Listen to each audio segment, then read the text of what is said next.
Greetings YouTube, this is Clipstay here, and today I'll be presenting a quick timeline of the major Battlefield and Call of Duty games to date, along with additional information and a graph or two at the end. Battlefield emerged in 2002 with its classic World War II shooter, Battlefield 1942. 1 year later, we see a similar beginning with the all too familiar first-person giant Call of Duty, with its engaging gameplay and, in this iteration, a lack of health regeneration. In 2004, both franchises gave us a quick detour from the main series with a Vietnam-set Battlefield and a World War for consoles. 2005 was one of the more significant years with the launch of the PC online giant that is Battlefield 2, as well as bringing Call of Duty to the Xbox 360. Taking a huge step forward in the timeline, Battlefield created a future warfare scenario, while Call of Duty stuck with its formula and dished out another World War II shooter. Needless to say, 2007 saw Call of Duty's answer to a FPS set in modern times, and it was beyond successful, becoming one of the most iconic titles in video gaming history. On the other hand, Battlefield launched a booster pack for 2142. A good year for gaming. In 2008, Battlefield gave us limitless destruction with a Frostbite 1 engine and Bad Company, while Call of Duty took the modern blood once again in a high-definition World at War. In 2009, EA launched a smaller title, the online Battlefield 1943, while Call of Duty found their next big hit with Modern Warfare 2. Taking Xbox Live by storm, noob tubing became a word to be feared. 2010, strong titles from both franchises. Battlefield came out with a new improved Bad Company which had large-scale multiplayer that set the standard for games to come. Call of Duty delved into the Cold War and made conspiracies popular again. This next year was huge. Both EA and Activision launched record-breaking titles with memorable games and huge battles. It also brings back traumatic memories of blue and green tinted warfare.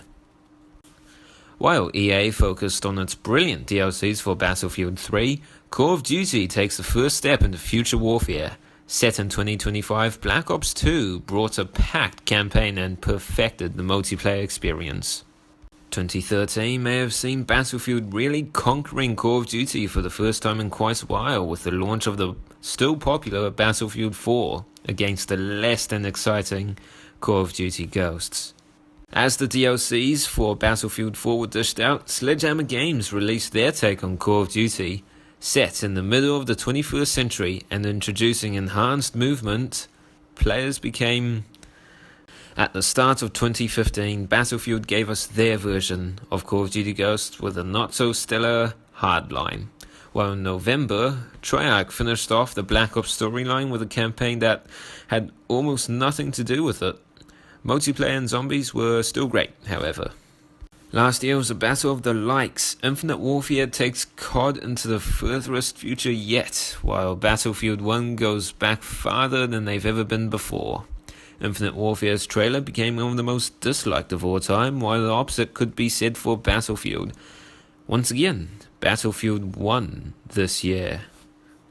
So here we have a graph of the time settings of which the games were set in for Battlefield and Call of Duty compared to each other. As you can see from the start, both games started off from places set in World War II and then moved on to modern times as well as the Vietnam era, while at the end they eventually start to separate off into their own paths, with Infinite Warfare going as far into the future as they can and Battlefield 1 going all the way back to World War 1. Personally, I'd like to see that COD point drop down and probably go back to the Vietnam era, while Battlefield, well, it's doing okay where it is right now. I'm eager to see the DLCs, and perhaps the next Battlefield game would go back to World War II. What do we know? Next up is a graph for the high estimates of when the games will have been set.